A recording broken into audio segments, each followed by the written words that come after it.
This Guy's Garage. Like and subscribe. Questions orales, oral questions. L'honorable chef de l'opposition. The Honourable Leader of the Opposition.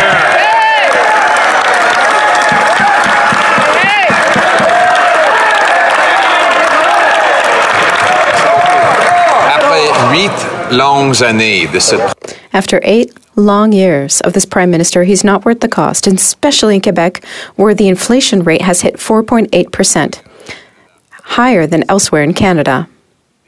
After 8 years of inflationary deficits, the solution proposed by the Liberals and the Bloc is to significantly increase costs through a tax on gas and diesel that will increase the cost of every product that's transported.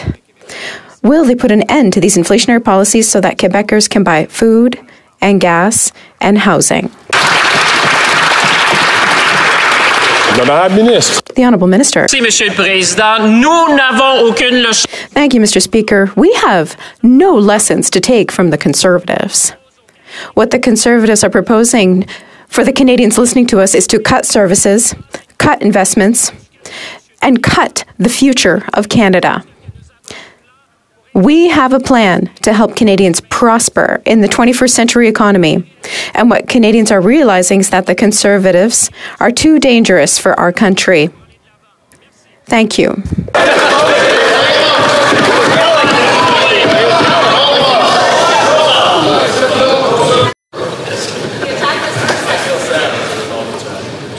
The Honourable Leader of the Opposition. Speaker, I will ignore that member's lack of decorum and his emotionally charged approach to focus on Canadians. Because I can actually take it. I can take the debate and have it out in the open. Mr. Speaker, he talks about cuts. Canadians are making cuts in their own lives. We now have a new phenomenon in Canada, which is the middle class homeless. We used to just have young people living in their parents' basements. Now we have parents moving into their children's basements. Will the Prime Minister reverse the inflationary policies that doubled housing costs and are forcing seniors to move into their kids' basements just to avoid going homeless?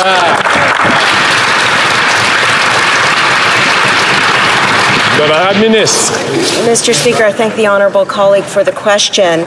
Canada has a AAA credit rating, the lowest debt to GDP ratio in the G7, and low unemployment. And in addition, we will always be there to support the middle class, Mr. Speaker, whether it is 6 million old age seniors with the old age security benefit, whether it is 11 million Canadians with the grocery rebate, whether it is 4 million Canadians with the business supports. Mr. Speaker, what we do on this side of the House is invest in Canadians to build a stronger economy day after day, year after year, and we will continue on that course. Thank you, Mr. Speaker.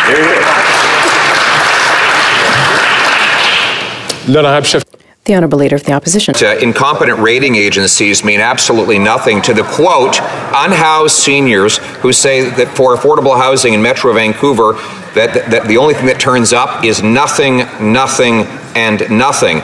Nor does it mean anything to, and I quote again, this is even from the CBC, living in his broken down car, homeless man says he has until Thursday to move. We have both nurses and carpenters living in parking lots after 8 years of this Prime Minister doubling housing costs. Will they stop driving up the cost of living so that Canadians can house, feed, and heat their families?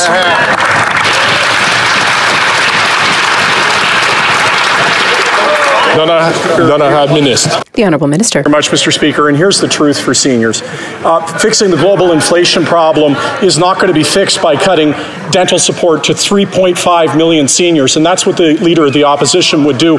On top of that, Mr. Speaker, to get to the tens of billions of dollars of cuts he's talking about, it would mean cuts to our healthcare system. It would mean making sure, unfortunately, that the investments like we saw in BC to transform our health system won't happen. What does that mean, Mr. Speaker? It doesn't mean just poor health outcomes. It means more costs in the future. It means a less resilient country, and it means a much worse future for our seniors. That's what he's peddling, Mr. Speaker.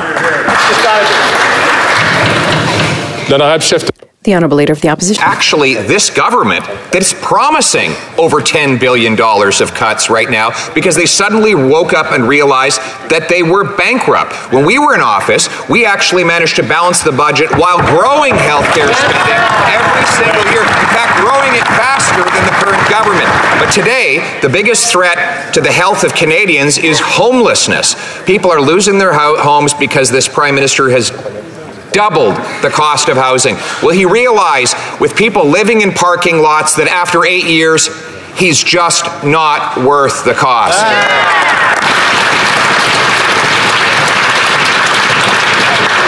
Mr. Speaker, unlike the party opposite L'honorable ministre.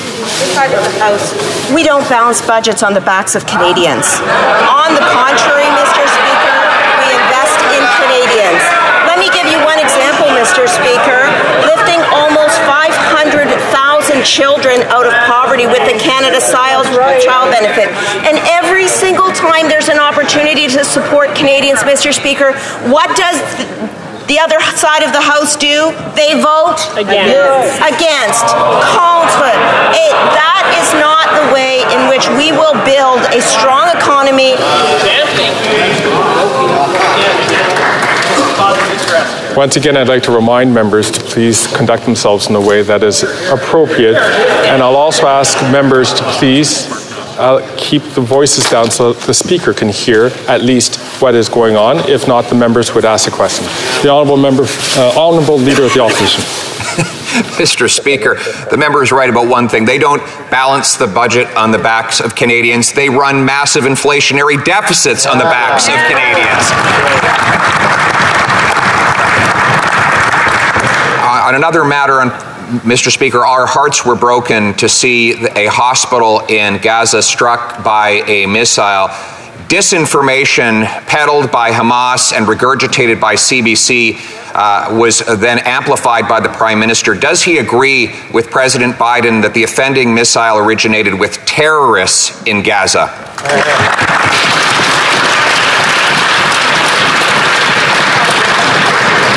L'honorable ministre. The Honourable Minister. Speaker, our government has been unequivocal in condemning the terrorist attacks of Hamas against Israeli citizens.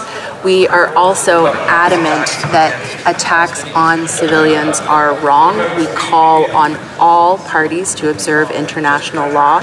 Our hearts go out to the innocent Palestinian victims that have died as a result of this attack, and we will continue to work with partners around the world to call for a humanitarian corridor. Thank you, Mr. Speaker.